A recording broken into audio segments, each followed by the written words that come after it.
Perkenalkan, nama saya Nilu Gede Ika Rekreasi, kelas 12 RPL 1, bersekolah di SMK Negeri 1 Negara. Jadi di video ini saya akan membahas tugas sekolah saya tentang struktur data dan tipe data. Jadi langsung saja ke videonya. Dan sekarang saya akan membuka dulu NetBeans untuk membuat contoh program sederhananya. Jadi sebelum saya membuatkan contoh, tadi saya sudah membuat project baru dengan nama struktur data dan main kelasnya.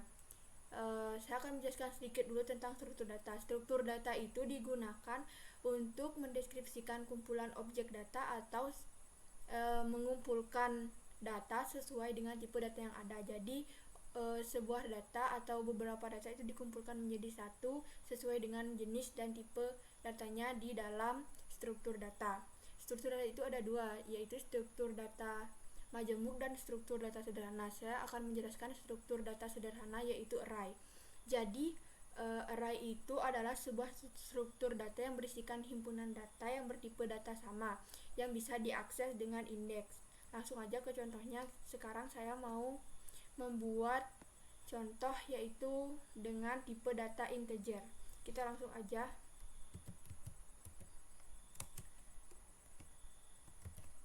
Jadi ini adalah sebuah tipe data integer, dan ini adalah simbol dari array. Jadi array itu disimbolkan dengan kurung siku. Misalnya kita kasih nama variabelnya yaitu angka. Jadi setiap mengisi value dari variabel angka di struktur data array, kita harus memberikan kurung korawal seperti ini, baru kita isikan datanya. Jadi kita buat 1, 4, 5, 6. Jadi di dalam struktur data array itu kita bisa menyimpan tipe data dengan value yang banyak, atau kita bisa menyimpan variabel dengan value yang banyak. Jika di tipe data biasa, kita hanya bisa menyimpan satu saja value di setiap variabelnya. Lalu kita coba untuk mencetak banyaknya data.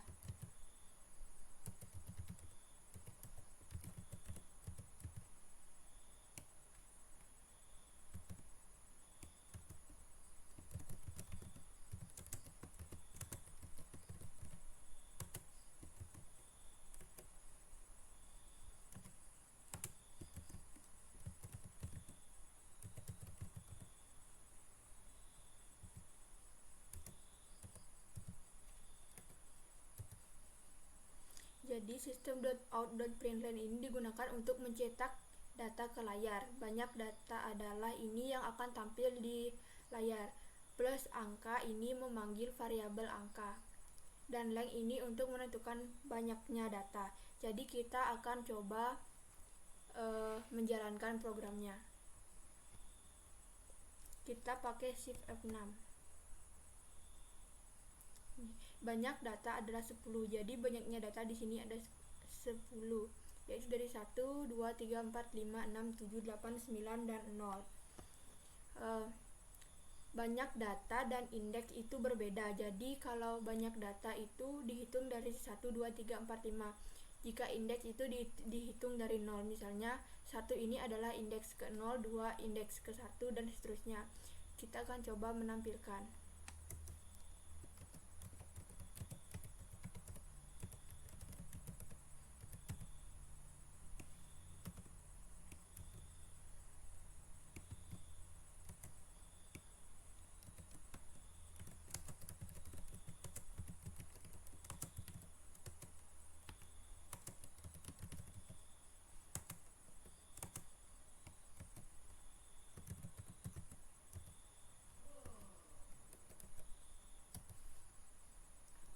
Jadi seperti ini, kita akan memanggil angka dengan indeks kedua. Kita coba run lagi. Nah, di sini sudah tampil data dengan indeks kedua adalah 3. Jadi dihitung dari 0, 1, 2. Jadi ketiga, yang nomor 3 ini adalah indeks kedua.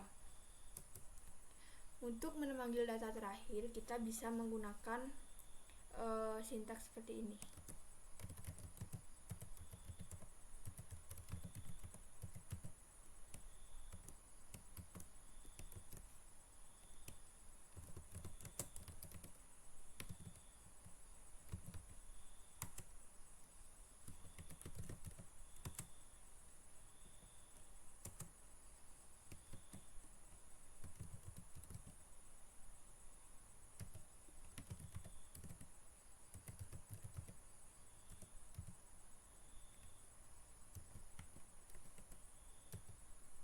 Jadi ini kita coba run ya.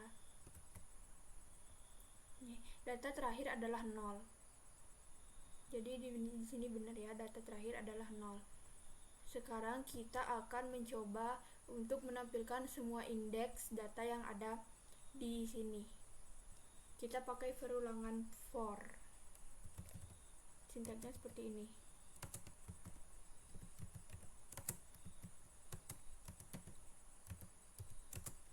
Jadi I ini adalah indeks.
Jadi seperti ini, kita coba jalankan ya.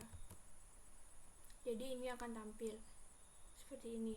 Data dengan indeks ke-0 adalah 1 dan sampai data dengan indeks ke-9 adalah 0. Kita akan mencoba untuk melakukan penjumlahan dengan array. Misalnya contohnya adalah seperti ini. Kita mau membuat tambah-tambahan ya. Penjumlahan atau penjumlahan.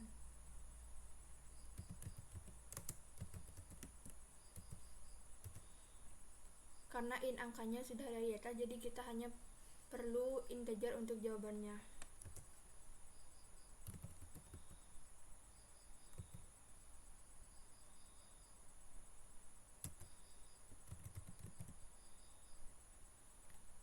Misalnya angka kedua ditambah angka ke-3 atau ke-4, bisa bebas. Terus kita cetak.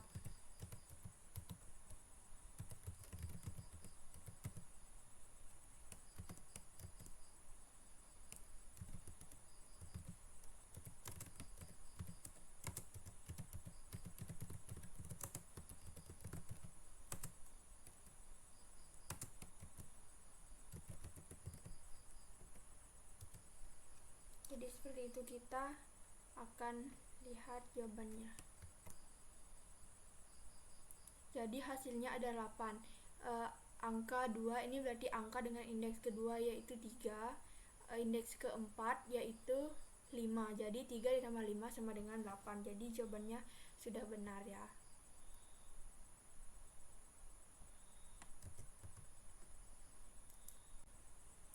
Jadi setelah penjelasan struktur data, saya akan menjelaskan tentang tipe data. Jadi tipe data itu adalah sebuah pengumpulan data berdasarkan dengan jenisnya. Jadi data itu memiliki jenis-jenis. Misalnya ada yang berupa angka, ada yang berupa bilangan, atau ada yang berupa karakter. Dan sekarang saya akan menjelaskan satu-satu. Yang pertama dari tipe data string.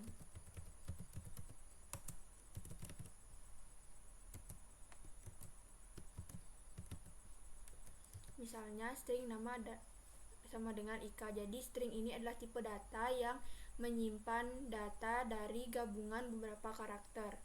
Nama ini adalah sebuah variabel. Variabel itu adalah yang menyimpan value. Ini adalah value. IKA ini adalah sebuah value. Jadi kita akan coba tampilkan di layar.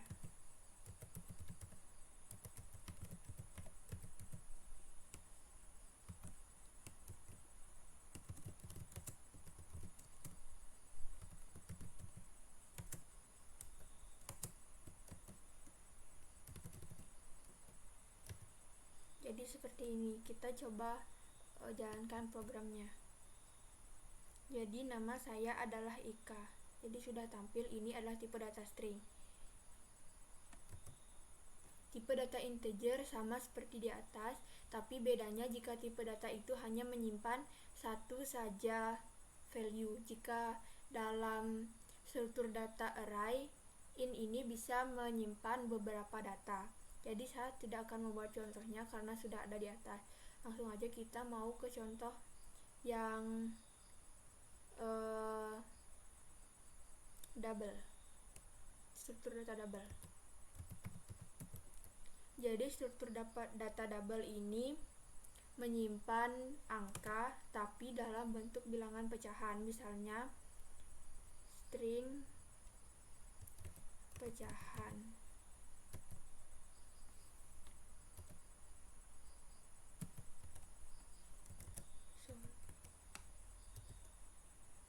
Jadi dia menyimpan bilangan pecahan, misalnya 3,2, 1,2 atau seterusnya. Untuk menampilkannya sama seperti ini, sistem out dan println. Misalnya ini kata kalimatnya bebas dan plus pecahan untuk memanggil nama variabel ini. Jadi kita langsung aja ke tipe data yang lainnya, yaitu ada boolean.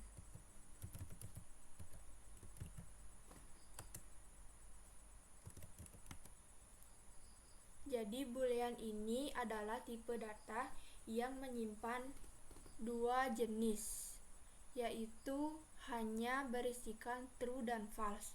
Jadi hanya berisikan benar dan salah. Misalnya contohnya seperti ini, variabel 1 dan variabel 2. Kita buat seperti ini.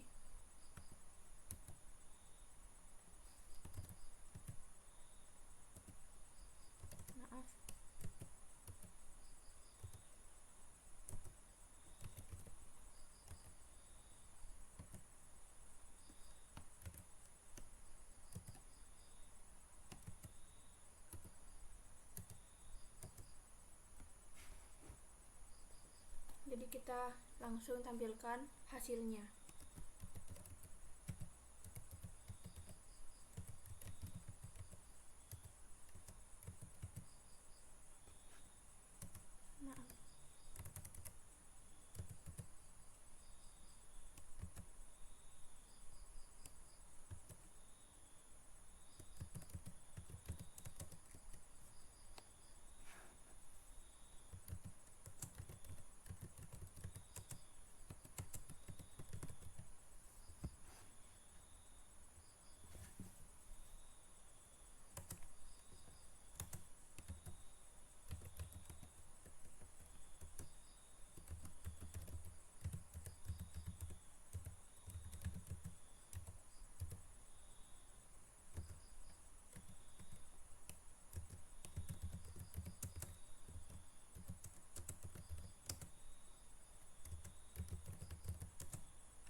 Jadi kita tampilkan hasilnya. Jadi hasilnya seperti ini. Nilai dari variabel 1 adalah false atau salah. Jadi 10 kurang dari 5 itu adalah salah, dan variabel 2 bernilai true karena 10 memang lebih dari 5. Selanjutnya kita ke tipe data karakter atau char.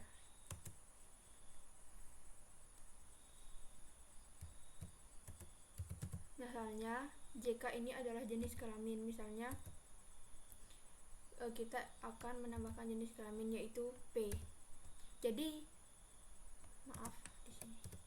Jadi karakter ini hanya menyimpan satu karakter saja, berbeda dengan string. String menyimpan beberapa karakter yang digabung menjadi satu. Jika char ini hanya menyimpan satu saja, dan bedanya juga kalau string ini menggunakan petik 2, sedangkan karakter ini hanya petik 1. Sudah, seperti itu saja jenis-jenis tipe data yang ada. Sekian video dari saya, pembahasan tentang struktur data dan tipe data. Jika ada kesalahan pengetikan dan kesalahan pengucapan, mohon dimaafkan. Semoga video ini bermanfaat dan mudah dimengerti. Terima kasih.